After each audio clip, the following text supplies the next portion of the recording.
Shalom, né? A paz a todos. Como eu já fui apresentada, eu sou a irmã Salatiele. Eu congrego na comunidade evangélica Shalom, a pastora Júlio, o pastor Antônio. E aqui eu sou professora. Aqui eu já vi alguns ex-alunos. Na cidade eu trabalho ali há alguns anos ali no CETEP. E eu queria dizer que eu estou muito grata de estar aqui nessa manhã.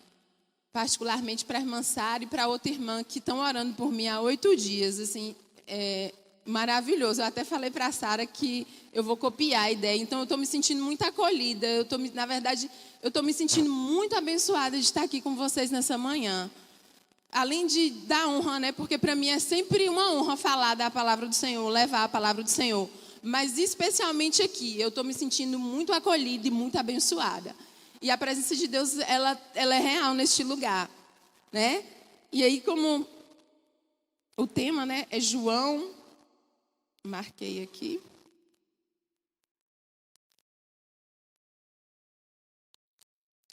Eu gostaria de convidar todo mundo para abrir lá em João 15. Nós já lemos essa palavra várias vezes aqui. Já sabemos até de cor, vocês principalmente. João 15, versículo 5.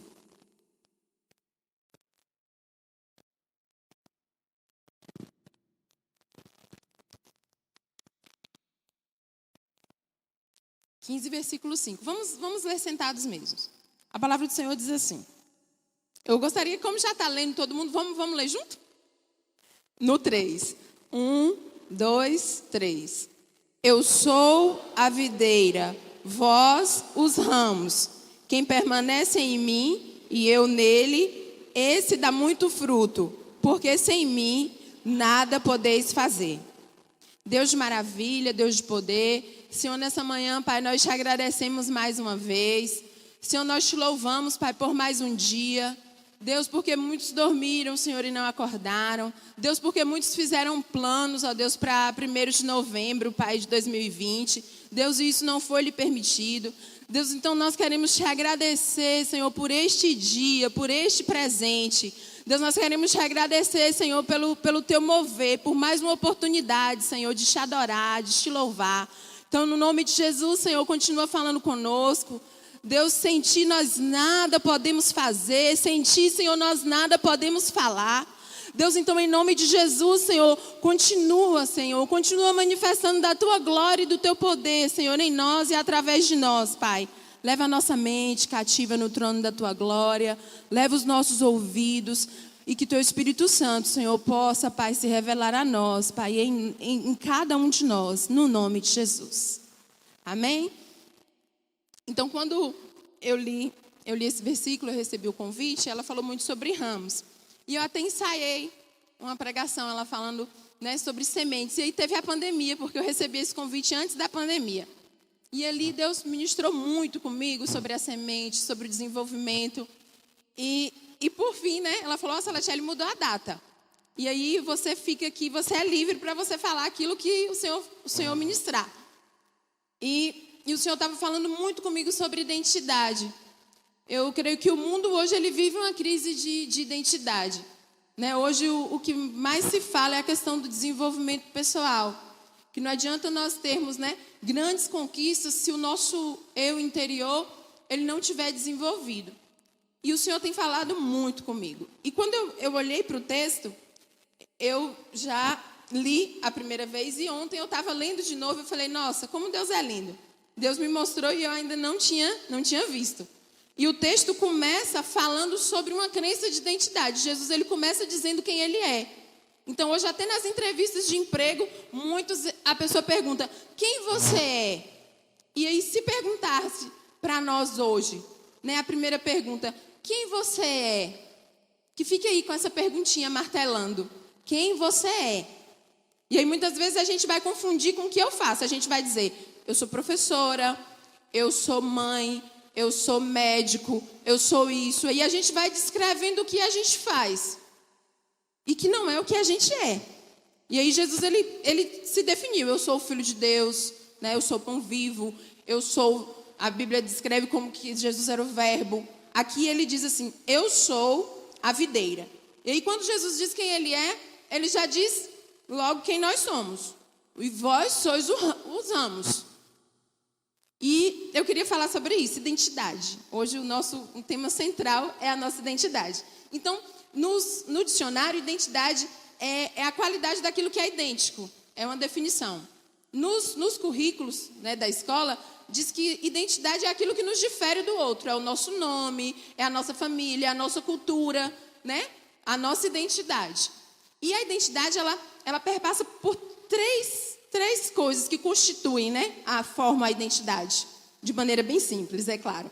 Passa sobre o autoconhecimento, sobre a autoimagem, sobre a autoestima. Então, o autoconhecimento, hoje em dia, a busca está incessante sobre o autoconhecimento. Sobre o que está aqui dentro, né? Não, você tem que descobrir o que está aí dentro para você conseguir desenvolver. Então, o autoconhecimento, ele fala muito da nossa característica crua. Por exemplo, eu sou Salatiele, sou morena, sou descendente tal, minha personalidade é tal. Então, fala de uma descrição mais crua, né? Que é o que nós chamamos de autoconhecimento. Que é uma visão que é verdadeira sobre nós. A gente não tem como mudar. Eu não tenho como mudar minha descendência, eu não tenho como mudar minha cor. Eu não tenho como mudar. Isso é seu, é o meu. É o autoconceito, desculpa, o autoconceito. É um conceito real da minha vida. E a autoimagem. A autoimagem é a maneira que eu me enxergo. E essa autoimagem ela é construída a partir da maneira que os outros também me enxergam. Então, hoje está uma busca incessante. Você não pode falar para a criança. Você vai no psicólogo, você vai nas coisas, você não pode falar. Menino, você é preguiçoso. Menino, você é isso. Porque ali você já está criando uma crença daquilo que o menino é. O menino vai filtrar ali e ele vai ficar com aquilo na mente. Então, e você começa a se enxergar. Será que eu sou isso? Então, isso é a autoimagem. E a autoestima. A autoestima é do valor. Por exemplo, a partir da minha autoimagem, a partir do que, como eu me enxergo no espelho, né, eu vou dar o meu valor. Né, eu vou dizer qual é o valor que eu tenho. É o valor que eu me dou. Né, você vê pessoas lindas que têm tudo e elas não têm autoestima. A autoestima delas é baixa. Então, nós temos a autoestima baixa e a autoestima alta. E por que eu estou falando disso? Por que eu estou falando de identidade? Porque, segundo os estudos, a partir do meu conceito, a partir de quem eu sou, o que eu acho que eu sou, eu vou construir as minhas crenças de capacidade, as minhas crenças de conquista. Então, quando eu sei quem eu sei o que eu sou capaz de fazer e eu sei o que eu sou capaz de conquistar. E aí, nós vivemos hoje a saga da reprogramação mental. Né? Nós temos que nos reprogramar, nós temos que construir nossa identidade, a nossa identidade tem que ser forte. E aqui Jesus diz que Ele é a videira e nós somos o ramo. Então, a nossa identidade ela tem que ser construída a partir da identidade de Cristo. E Cristo, Ele construiu a identidade. Porque a gente fala, o Filho de Deus, Jesus era o Filho de Deus. Mas como é que viveu o Filho de Deus? Os estudos dizem que a nossa identidade é formada dos 0 aos 7 anos, alguns dos 0 aos 12 anos. E a de Jesus? Como é que a identidade de Jesus ela foi formada? Né? Então, Jesus ele foi criado como uma criança normal. Você vê falar de Jesus algumas vezes na Bíblia. Quando ele foi apresentado no templo, depois quando ele tinha 12 anos, que ele estava discursando lá, sabiamente, no meio dos doutores, e os pais perguntaram, o que você está fazendo aí? Ele disse, eu estou cuidando das coisas do meu pai, você não sabe? E depois disso, a gente só escuta que Jesus ele crescia em graça e conhecimento. E aí, depois disso, Jesus aparece lá nas águas. Jesus aparece lá para batizar com João Batista. E eu vou afirmar aqui nessa manhã que Jesus, ele tinha duas identidades. Jesus, ele tinha a identidade terrena e a identidade espiritual. E identidade, como identidade se refere àquilo que é idêntico, eu vou afirmar que eu e você temos duas identidades. Uma identidade terrena e uma identidade espiritual. Uma identidade terrena que nos remete à carne e uma identidade espiritual que nos remete ao Espírito, que nos remete a Deus. E para comprovar, eu vou colocar aqui algumas informações da identidade terrena de Jesus. Jesus tinha filiação. A filiação de Jesus terrena era Maria e José. Jesus ele tinha naturalidade. Ele nasceu em Belém. Ele tinha nacionalidade. Ele era judeu. Ele tinha religião, a religião judaica. O nível de escolaridade dele devia ser o ensino médio. Naquela época não tinha esses níveis. Ele lia e escrevia. A profissão de Jesus ele era carpinteiro. O estado civil era solteiro. E a classe econômica era uma classe econômica baixa, média. Essa era a identidade terrena de Jesus. E aí, quando Jesus ele se apresenta ali nas águas para batizar, a palavra do Senhor diz que João, que depois que ele se batiza, ouviu-se uma voz do céu, Deus falando: eis o meu filho amado, em quem eu tenho prazer. Ali Deus já começa a falar com Jesus, falando quem ele é. Ele poderia falar qualquer outra coisa. Ele poderia falar o que Jesus ia fazer. Você veio salvar o mundo, você vai curar, você vai libertar. Mas não, Deus reforçou ali a crença de identidade de Jesus. Você é o meu filho amado em quem eu tenho prazer. E a palavra do Senhor diz que o Espírito Santo, ele veio sobre a vida de Jesus, né? E Jesus ali, teve um encontro, né? Como eu assisti uma passagenzinha da ministração de João, que ali a Trindade se manifestou, né? João, ele viu Jesus, ele viu o Verbo, viu a palavra, ele viu o Espírito descendo sobre Jesus e ele ouviu a voz de Deus. Então a Trindade se manifestou de maneira maravilhosa ali. E ali Jesus, ele ouviu. E aqui vem uma diferença para nós. Eu vou falar da identidade espiritual. A partir daquele momento que Jesus ele foi batizado pelo Espírito Santo, a Bíblia diz que ele foi impelido pelo Espírito ao deserto. Ele não ficou só ouvindo, porque a nossa vida ela só muda quando a gente começa a ouvir e a ser guiado pelo Espírito Santo. Ali começava um relacionamento íntimo entre o Verbo e o Espírito. Ali a palavra de Deus, ela estava ali poderosa, porque ali Jesus estava recebendo o Espírito Santo, o Verbo estava recebendo o Espírito, para se manifestar como Filho de Deus na terra. E ali a Bíblia diz que Jesus ele foi guiado. Tem algumas passagens que diz que ele foi impelido. E ali Jesus ficou 40 dias. 40 remete muito à preparação, a alguns à tentação. Mas Jesus ele foi ali para ser preparado. Eu digo que Jesus, na linguagem atual, Jesus ele estava ali para reprogramar suas crenças. Jesus ele estava ali para ser reprogramado, para ser ensinado pelo Espírito. Então, a ciência diz, né? Que a nossa personalidade, ela é formada, a nossa identidade dos 0 aos 7 anos. E aí Jesus, ele sabia muito bem disso, quando ele diz assim, que nós teríamos que nascer de novo, da água e do Espírito. Então, quando nós nos encontramos com Jesus, ele nos convida para nascer de novo. Jesus, ele quer anular, ele quer mostrar a nossa identidade terrena e nascer em nós a nossa identidade espiritual. Jesus, ele sempre foi filho de Deus. Mas ele só cumpriu o seu propósito de filho de Deus quando ele recebeu o Espírito, quando ele assumiu a sua identidade espiritual. E a identidade espiritual de Jesus é essa. A filiação de Jesus agora, ele era filho de Deus. Ele não era mais filho de Maria e de José. E Jesus, a naturalidade dele era a eternidade.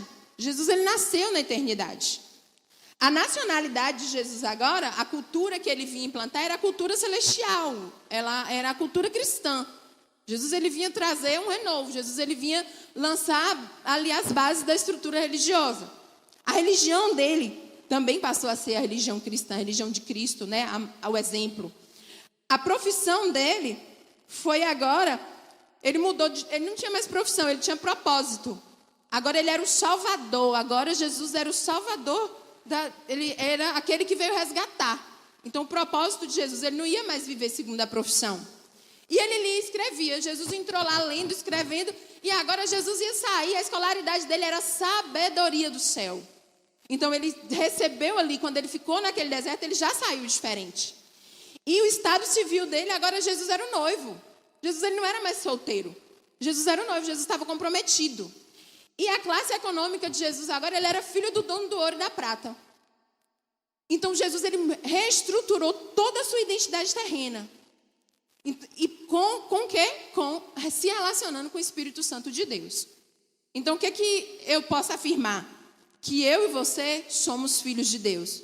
Mas nós só vamos cumprir o nosso propósito quando a gente assumir a nossa identidade espiritual de filhos e filhas de Deus, sendo guiados pelo Espírito Santo de Deus. E a nossa identidade terrena, a nossa identidade carnal, ela só é anulada pelo Espírito. Porque, como seres carnais, nós não vamos conseguir entender aquilo que é espiritual. Nós não vamos conseguir. Então, Jesus, ele tinha uma vida. Jesus, ele tinha amigos, ele tinha mãe, ele tinha pai. Quando Jesus saiu do deserto, Jesus, ele mudou totalmente. Jesus, ele mudou toda a sua programação. Então, esse encontro, esse relacionamento com Deus, ele começa com o quê? Com jejum, com oração e com palavra. Então não existe, eu não tenho como me relacionar com Deus se não for através disso. Se não for através do jejum, se não for através da leitura, do conhecimento da palavra, se não for através da oração. Então, quando Jesus diz assim, ó, eu sou a videira e vós os ramos, ele está dizendo quem nós somos. Mas nós não temos como assumir a nossa identidade espiritual sem sabermos quem Deus é. E nós só vamos conhecer a Deus nos relacionando com Deus. E isso é íntimo. Ou seja, para eu mudar, para eu assumir a minha identidade espiritual, eu tenho que mudar a minha natureza terrena, eu tenho que mudar a minha semente. Então, a minha semente tem que ser transformada. Quando Jesus diz, ó, você precisa nascer da água e do Espírito, ele está dizendo que a gente vai ter que nascer de novo, aprender de novo. Então, hoje, ó, um dos maiores problemas hoje são os problemas emocionais. As pessoas estão indo para os psicólogos, as pessoas estão doentes emocionalmente por conta dos traumas da infância, por conta das crenças de capacidade, por conta das dores que eles sofreram. E essas dores, ou seja, quando você vai para o íntimo com o Senhor, ele está reprogramando a sua crença familiar. Ele está dizendo assim, eu sou o seu Deus, eu sou o seu Pai. Então, ali, só nesse encontro, a gente já vai ser curado. A gente já vai ser reprogramado. A família de Jesus não era perfeita. A Bíblia diz que quando Jesus ele começou a pregar, que todo mundo foi contar lá para o irmão e para Maria, que eles correram e falou, tá insano. Ele não está normal. Todo mundo correu para tirar ele de lá. Então, ninguém olhava ele como filho de Deus, como Deus. Então, Jesus ele precisava ali saber quem ele era, ter o autoconceito. Eu sou filho de Deus e nada vai mudar isso. Ele precisava reconstruir sua autoimagem. Porque quando Jesus saísse do deserto, ele ia sair do mesmo jeito. Então, as pessoas iam olhar para ele, ele ia ser rejeitado. As pessoas iam olhar para ele, não. Esse é o filho de José. Esse é o carpinteiro. Ele precisava ter a convicção de dizer, não, eu sou o filho de Deus. As pessoas iam olhar para ele e lançar a expectativa do Salvador. Não, mas vinha um filho de Davi, vinha um rei majestoso que ia nos libertar. Então Jesus ele tinha que desenvolver essa autoconfiança.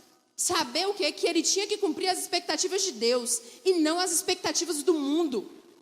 Então quando a gente reprograma a nossa autoimagem, quando a gente olha para nós, a opinião dos outros não interfere no nosso processo de crescimento. Jesus ainda não tinha sido glorificado como filho de Deus, mas ele já tinha a certeza que ele era filho de Deus. Nada do que as pessoas falassem, nada do que as pessoas vissem nele ia mudar o que ele sabia que ele era. E assim somos nós. Eu entro na intimidade com Deus, eu reprogramo a minha crença de identidade. Eu sei quem eu sou. E a partir do momento que eu sei quem eu sou, eu sei o que eu posso fazer e eu sei o que eu posso conquistar. Olha, pense aí, se Jesus tivesse saído do deserto e tivesse voltado para a vida antiga, voltado para a casa de Maria, voltado a ser carpinteiro, todo mundo ia gritar, ei, você é filho de Deus? Ele ia ficar lá construindo casa. Sou filho de Deus. Mas ele ia continuar trabalhando como carpinteiro. Já pensou se todo mundo olhasse para ele, você é filho de Deus? Sou, mas eu estou morando aqui na casa de Maria, até chegar o tempo de eu cumprir meu propósito.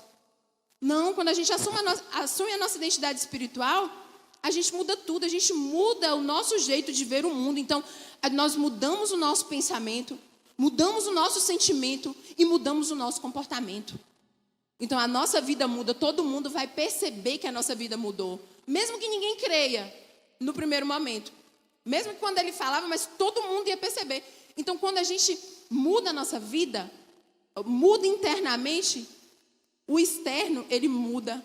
Ou seja, eu vou mudar o externo, eu vou mudar a maneira que eu vou me comportar.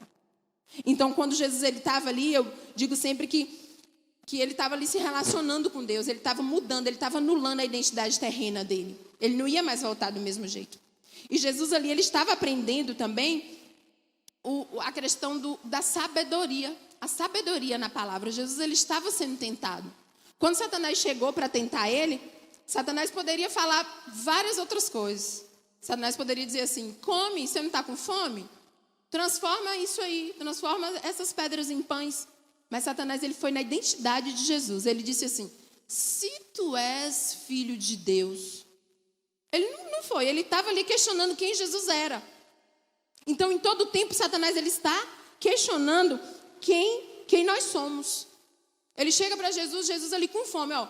a natureza terrena de Jesus, ou seja, Jesus ele era Deus, mas ele era carne. Então ele sentiu fome, ele sentiu dor na carne. E Satanás chegou para ele nessa hora. Então Satanás ele sabe que na carne nós somos fracos. A palavra do Senhor diz que a carne ela é fraca, mas o espírito está pronto. Então quando a gente tem essa conexão espiritual, quando a gente tem a nossa identidade espiritual aflorando, anulando a identidade carnal, mesmo quando a carne estiver doendo, a gente vai ter sabedoria para recitar a palavra. A gente vai ter o Espírito Santo que vai revelar a palavra. Então quando Satanás diz assim, se tu és filho de Deus, se é verdade que você e eu somos filhos de Deus, sacia tua fome. Vai, mata a tua fome. Por que você está passando fome? Se Deus é filho do dono do ouro e da prata, por que você está sofrendo tanto na sua carne? Se Deus pode fazer todas as coisas. E aí Jesus diz sabiamente, não só de pão viverá o homem, mas de toda palavra que sai da boca de Deus. Então quando nós temos sabedoria para usar a palavra, para a sabedoria do Espírito, nós vivemos de acordo com a palavra. O Espírito Santo fala conosco através da palavra. E a Bíblia diz que Satanás continuou. Deixa eu só voltar, que eu não lembro exatamente aqui o texto para recitar. E a Bíblia diz que Satanás, ele falou de novo com Jesus.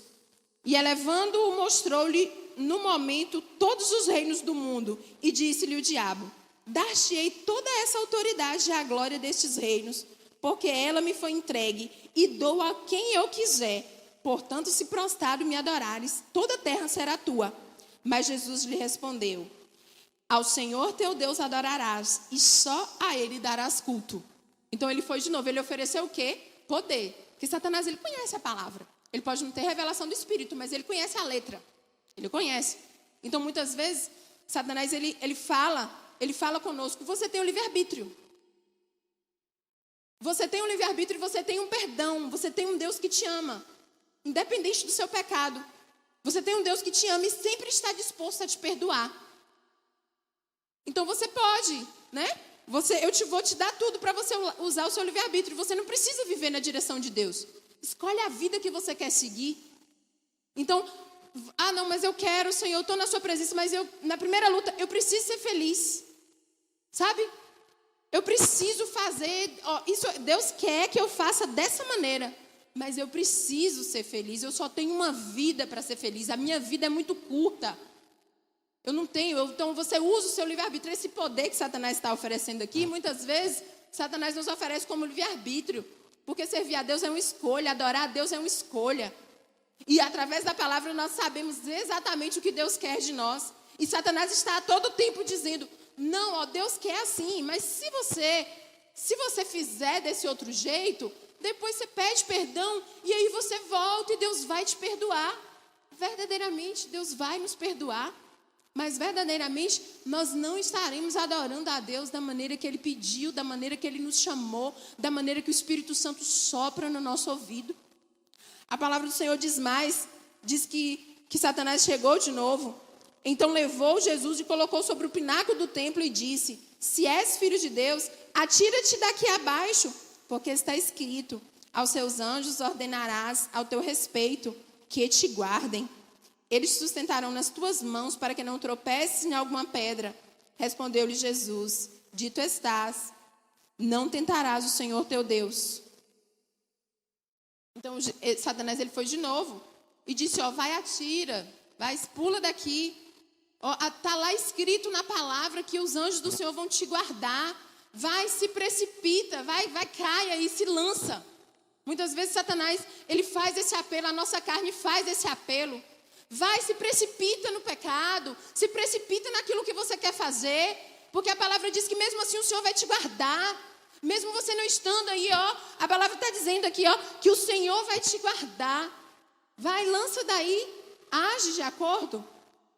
E aí, amados, aí vem a discussão. Muitas vezes nós encontramos, né? Hoje tem discussões, se você entrar na internet, tem discussões tão interessantes, perguntando se é ou não, né? É pecado ou não?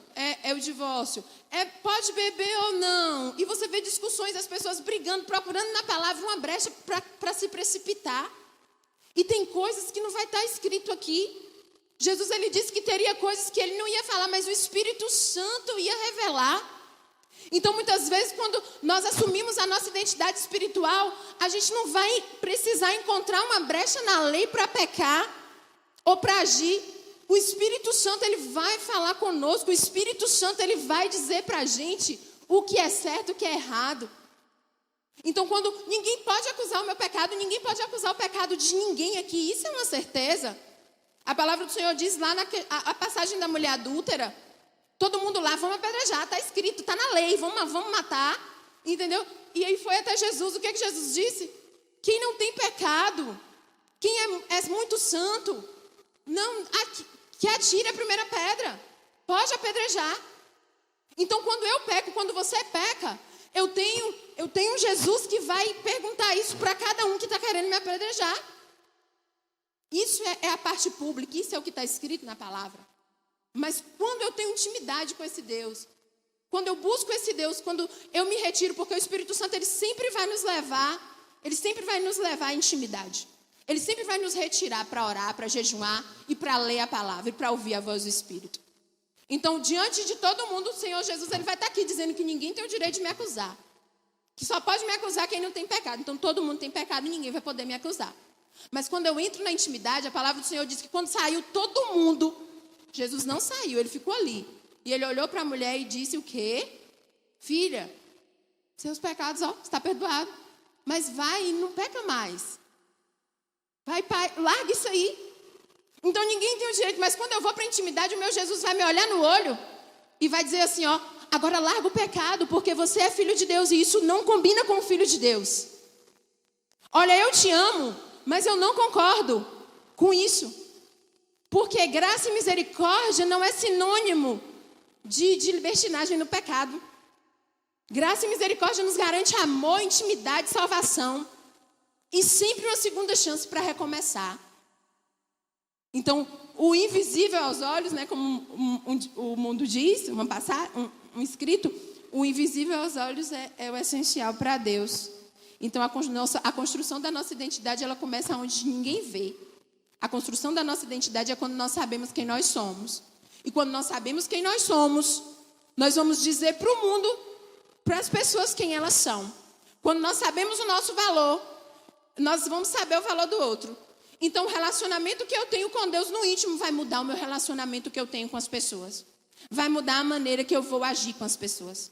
Vai mudar todas as minhas crenças. A Bíblia fala que Jesus, ele precisou de dinheiro para pagar o imposto.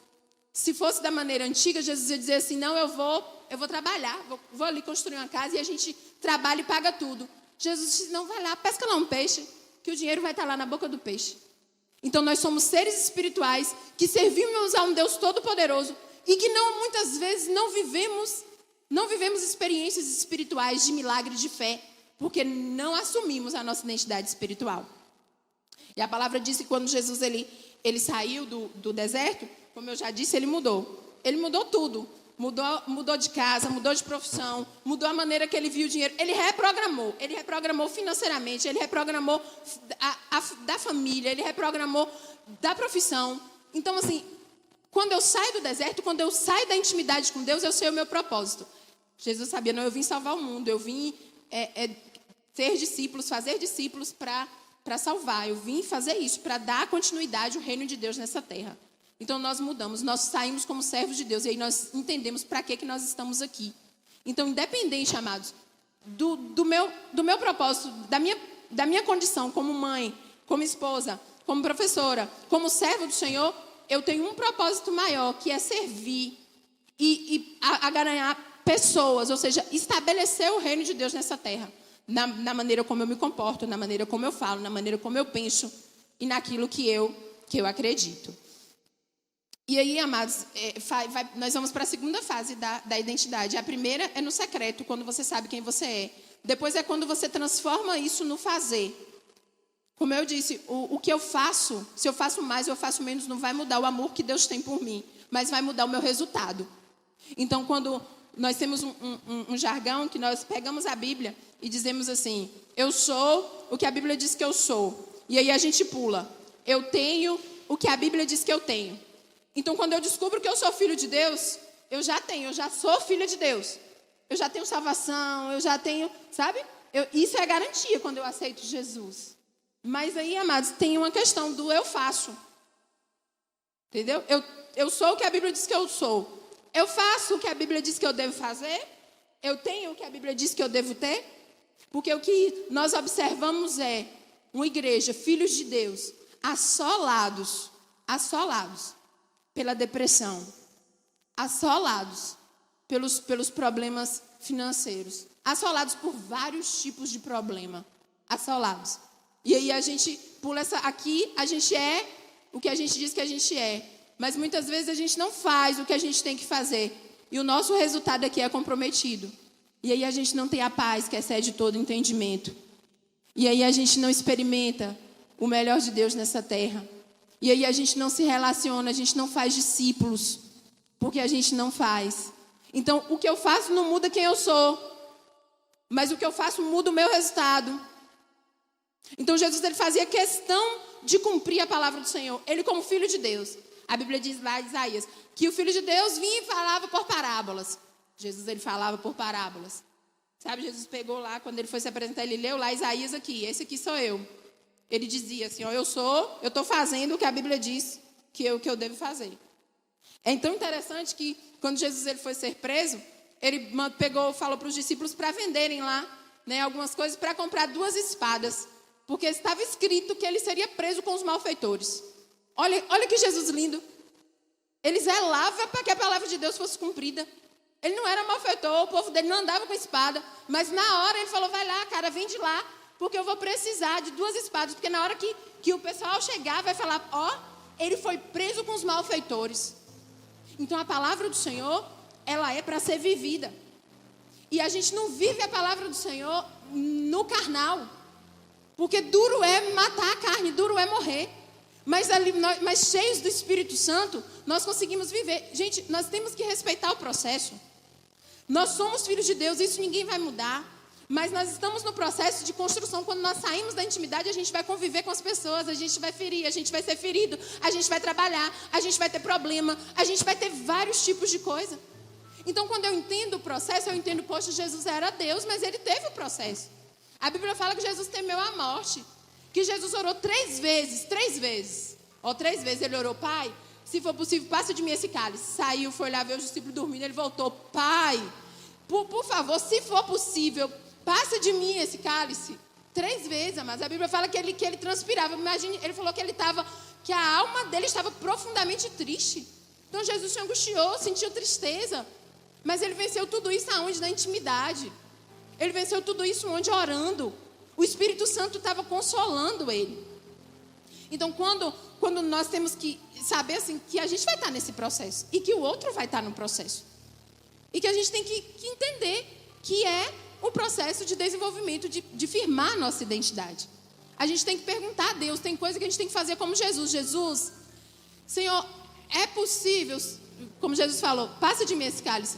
É possível, Senhor, eu te agradar se eu não perdoar fulano? Senhor, é possível te agradar se eu não fazer o que o Senhor está mandando? É possível, Deus, eu fazer tudo isso aqui, eu deixar de perdoar, deixar de amar, deixar de proclamar a tua palavra, deixar de fazer tudo isso e eu continuar te agradando e vivendo o teu propósito? Então são escolhas. Ou seja, aquele momento, e isso você só faz na intimidade. Quando você está ali matando a sua carne, mas porque a nossa carne, você vê que é uma coisa de louco. Para perdoar alguém, para fazer alguma coisa ali que Deus está mandando. É só no Espírito que a gente vai viver isso. Então o Espírito Santo é uma pessoa, o Espírito Santo é vivo. Então eu falando com uma colega minha, uma sobrinha minha, ela fala muito sobre reprogramação. E eu estava assistindo uma palestra e o cara falava assim, o poder está dentro de você. Olha, a força está dentro de você, a cura está dentro de você. E eu estava refutando aquilo. Meu Deus, se tudo vem do Senhor, como é que essa pessoa está falando e eu não entendi? E eu fui orar para perguntar, porque o povo estava alcançando maravilhas. Quando eu fui meditar na palavra, a palavra de Deus diz que o Espírito Santo de Deus habita em nós. Então, se eu disser assim, se o Espírito Santo de Deus habita em mim, eu posso bater no peito e dizer, a cura habita em mim. A sabedoria habita em mim, o poder habita em mim. Entendeu? Então tudo de glorioso habita em mim. E muitas vezes a gente não entende. A gente não vive isso porque a nossa identidade, ela ainda é terrena. Nós ainda vivemos os padrões comportamentais dos nossos pais, dos nossos pastores, dos nossos líderes.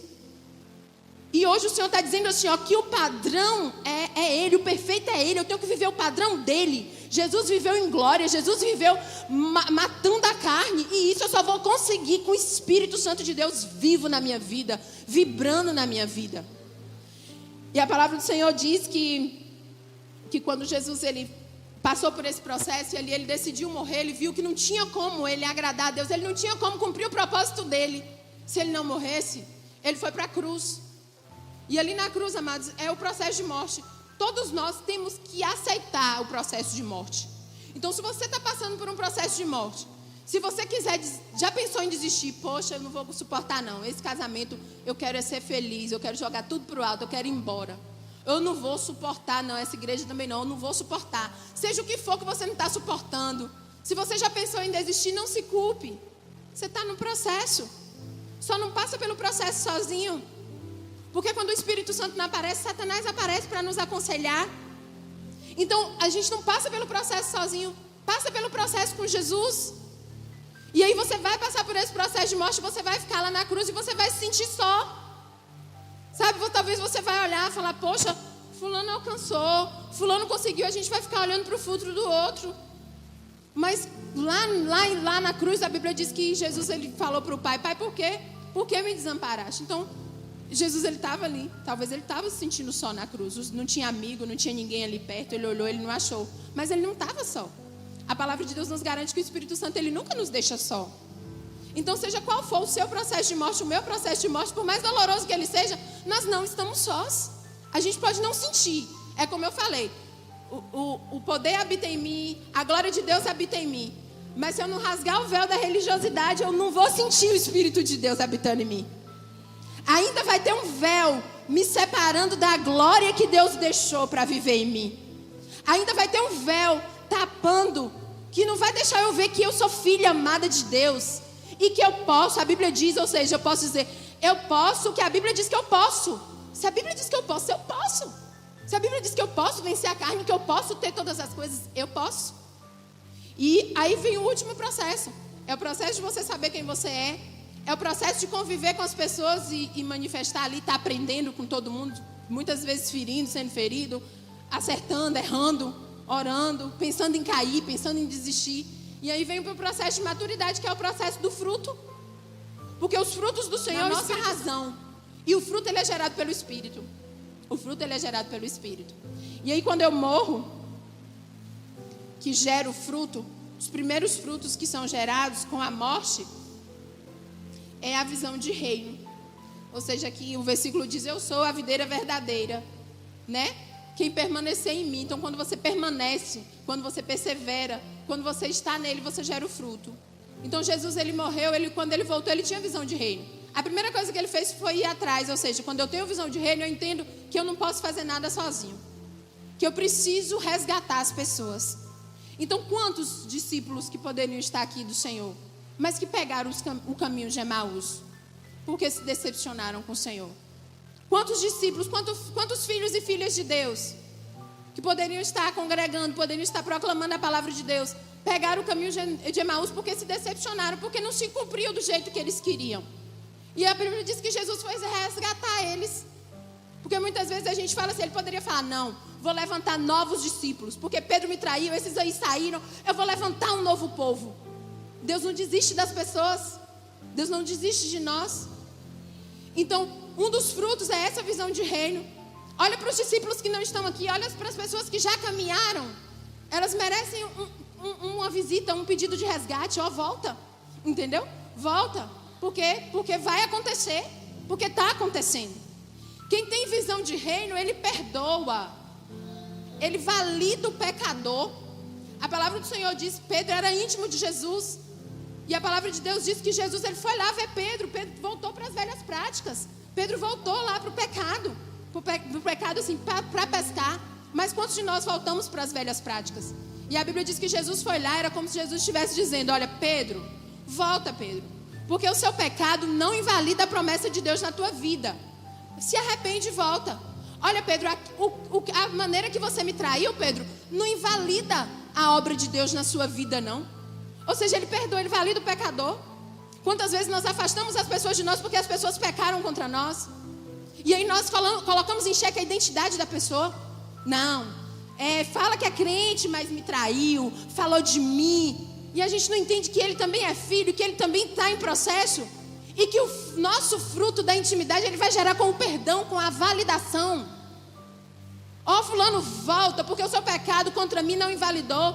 Se o pecado contra Jesus, que era santo, não invalidou a obra de Pedro, o pecado de alguém contra nós vai invalidar a obra do outro? Não vai.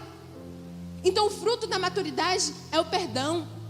É um dos frutos, é o resgate, é o perdão. Fora os frutos do Espírito, que tem que fazer parte da nossa vida. Outra questão é a cura. Porque quando a gente está maduro, a gente cura. Porque nesse processo de construção da identidade, a gente vai ser ferida, a gente vai se ferir, a gente vai se enganar, a gente vai errar, a gente vai trazer as feridas de lá, da nossa família, a gente vai estar ferido. Mas a gente tem a cura, porque o Espírito Santo habita em nós e Ele cura todas as coisas. Então, se eu tenho a cura, eu vou mostrar o que é a minha cicatriz. Porque quando a ferida está doendo, eu quero ferir, eu não quero ver ninguém. Mas quando eu tenho a cicatriz, eu mostro. Quando Tomé chegou aqui, não acredito. Acredito que você passou por tudo isso e você foi curada. É mentira, não acredito. E você pode mostrar aqui, ó. Essa aqui é a minha cicatriz. Então é como se você estivesse dizendo assim, ó. Eu sou o que a Bíblia diz que eu sou. Eu posso o que a Bíblia diz que eu posso. E eu tenho o que a Bíblia diz que eu tenho. Porque eu estou fazendo o que a minha Bíblia diz que eu devo fazer. Então eu contei para esse testemunho. Um dia eu estava passando por um desses processos de morte. Mas eu não queria morrer, porque morrer é ruim. Eu não queria morrer, sabe? Eu estava sofrendo, estava igual Jesus, sofrendo, chorando. Estava desequilibrada, porque morrer é difícil. E eu fui na casa da minha pastora. E ali ela me contou um testemunho dela e me mostrou a cicatriz dela. E aquela cicatriz dela me curou. Toda vez que eu estou passando por um processo de morte, que vem a angústia, que vem a tristeza, que vem a vontade de correr, eu lembro da cicatriz dela. Falei, meu Deus, se ela pôde, eu também posso. Eu sou filha do mesmo Deus. Entendeu? O Espírito de Deus habita em mim. E por fim, amados, tem autoridade. A igreja do Senhor, ela precisa ter autoridade. A gente precisa parar só de ficar pregando e aconselhando, né? Como até o mundo já descobriu isso. Deixe de dar conselho, dê exemplo. Sabe? Deixe de ter a receitinha da vida perfeita. Tenha resultados em Cristo, não de vida perfeita, mas que passou por luta e que venceu. Porque a vida perfeita é a vida com Cristo. Com luta ou sem luta, a vida perfeita é essa. Entendeu? A vida perfeita é a de Cristo. É a que nós temos na presença do Senhor. Então nós temos que ter autoridade. E aí, por fim, para terminar, nem vi o horário, gente, me perdoe se eu passei do horário, mas eu já estou terminando. É a morte.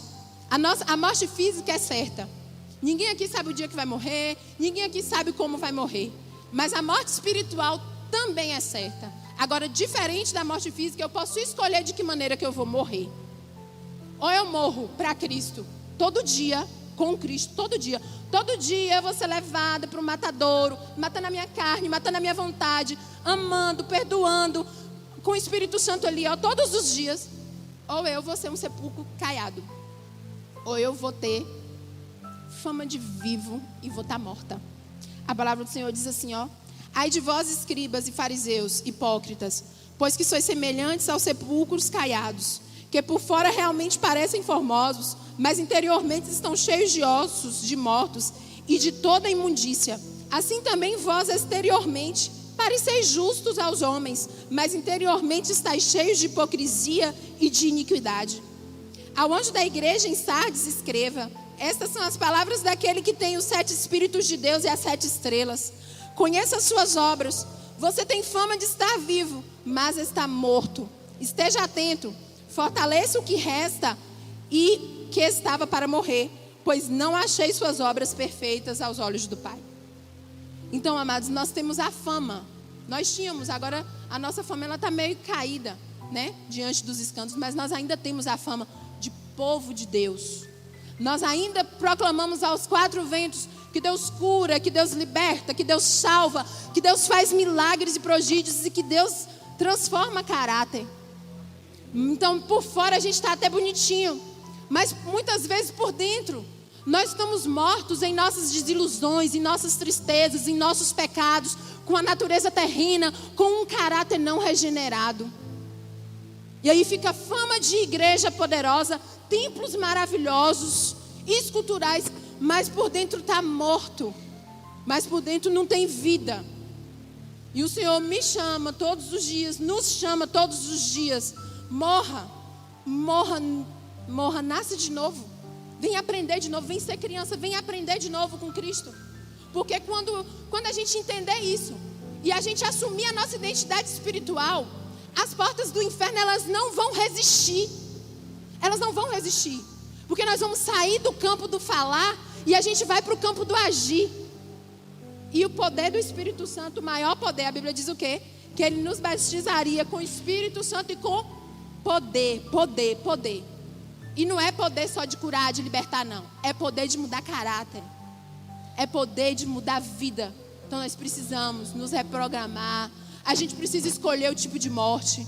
Eis que aqui está uma escolha, ó. 2 tipos de morte. E a gente tem que escolher. E qual morte que a gente vai continuar? Então, se a gente permanecer em Cristo, permanecer no... A palavra de Deus foi clara. Vocês já gravaram, eu não gravei toda não, mas eu sou a videira. Ou seja, vós sois o ramos, então a gente também é a videira. Se a gente permanecer nele, a gente vai gerar o fruto. O fruto do Espírito, a gente vai mudar a natureza da semente. A gente vai mudar o resultado, o fruto é resultado. E a gente vai permanecer nele, porque sem ele a gente não pode fazer nada. Sem ele a gente não pode fazer nada, ou seja, total dependência. Então não é reprogramar hoje, não é reprogramar no domingo, é reprogramar todo dia. É ler a Bíblia todo dia e assumir postura de filho e filho de Deus. E ir para o mundo e dizer: eu sou filho de Deus. E o resto o Espírito Santo faz, porque Ele ensina. Amém, desculpa o horário, até que o Senhor falou comigo.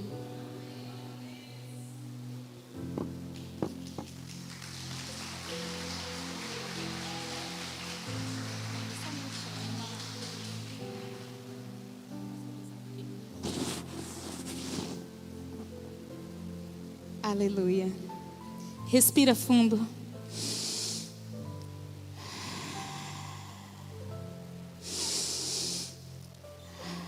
Amém. Glória a Deus. Irmã Salatiele, nós estamos numa festa de mulher. E mulher gosta de presente. Vou contar, os homens, é bom que eles saibam. Mulher gosta de ser presenteada. Não é nem tanto pelo conteúdo do presente. É pela intenção do coração, o zelo de alguém que foi lá e escolheu. Mulher gosta. E a intenção desse presente aqui, Salatiele, é gratidão. Nós somos gratas, viu? Por você ter vindo aqui. E nós tivemos aqui, gente... Eu tive a melhor sessão de coach da minha vida. Você é coach? Ela é coach. Como Deus usa, né? Que bênção, que bênção. Receba como gratidão, como um mimo de mulheres para mulher. Que Deus te abençoe.